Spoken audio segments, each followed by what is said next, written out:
Britain की अदालत में एक अनोखा केस आया और इस केस ने पूरे ब्रिटेन को हिलाकर रख दिया।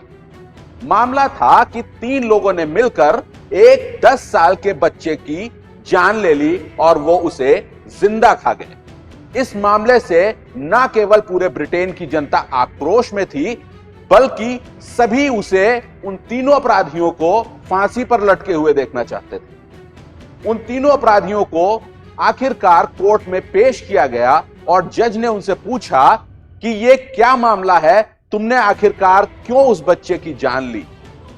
अब बारी उन 3 अपराधियों की थी अपने पक्ष में अपने तर्क प्रस्तुत करने की।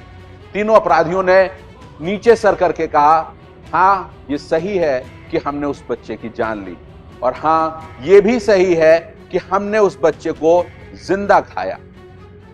लेकिन इसके पीछे की कहानी हम आपको बताना चाहते हैं। हम चारों समंदर में एक बोट पर सफर कर रहे थे और वो बोट जब डूबी तो हम एक छोटी सी लाइफ सेविंग बोट पर चारों लोग चढ़कर उससे बाहर निकलने की कोशिश करने लगे। समंदर बहुत विशाल था और हम उसमें खोकर रह गए। हमें दूर दूर तक किनारा नजर नहीं आ रहा था। न हमारे पास पीने के लिए पानी था, न हमारे पास खाने के लिए खाना था।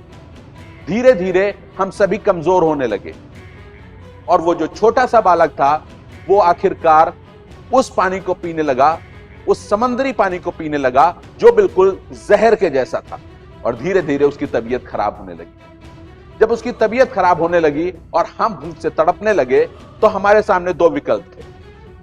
हमें यह लगा कि यह बच्चा तो बचने वाला है ही नहीं, आखिरकार आज नहीं तो कल इसकी तो मौत हो जानी है।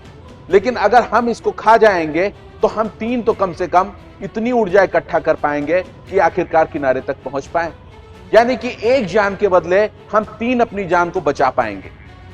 तो क्या यह गलत था कि अगर एक मरते हुए आदमी को हमने खा लिया और उससे हम 3 लोगों की जान बच गई, क्या एक आदमी की जान बचाने के लिए हम 3 आदमियों की जान का चला जाना जरूरी था? और आखिरकार वो जान अभी नहीं तो आगे चलकर वो खत्म होने ही वाली थी। अब इस सवाल के, इस तर्क के आगे उस जज के चेहरे पर अजीब सी मायूसी, अजीब सी उदासी और अजीब सी समस्या उसके चेहरे पर नजर आने लगी। तो क्या वो अपराधी सही थे? क्या 3 की जान बचाने के लिए एक का मर जाना जरूरी था? और अगर वो बच्चा कल मरने ही वाला था बीमारी से, तो अगर उसको 3 लोगों ने खा लिया, वो उसका नरभक्षण कर गए और उन्होंने अपनी जान बचा ली, तो क्या यह नैतिक रूप से गलत था? यह सवाल कानून से ज्यादा नैतिकता का है। अब आप हमको बताइए कि आपकी नजर में क्या वो अपराधी सही थे या वो गलत? आप हमको बताइए कि अगर आप उन अपराधियों की जगह पर होते तो आप अपनी जान बचाते या नहीं। आप हमें बताइए कि क्या उन अपराधियों द्वारा उस बच्चे को जिंदा खा जाना नैतिक रूप से सही है या गलत? यह सवाल एथिक्स का है, कानून का नहीं। तो कमेंट बॉक्स में अपनी राय जरूर दीजिएगा, और हां, राय देने के पहले यह जरूर सोचिएगा कि आप भी उसी बोट पर सवार हैं।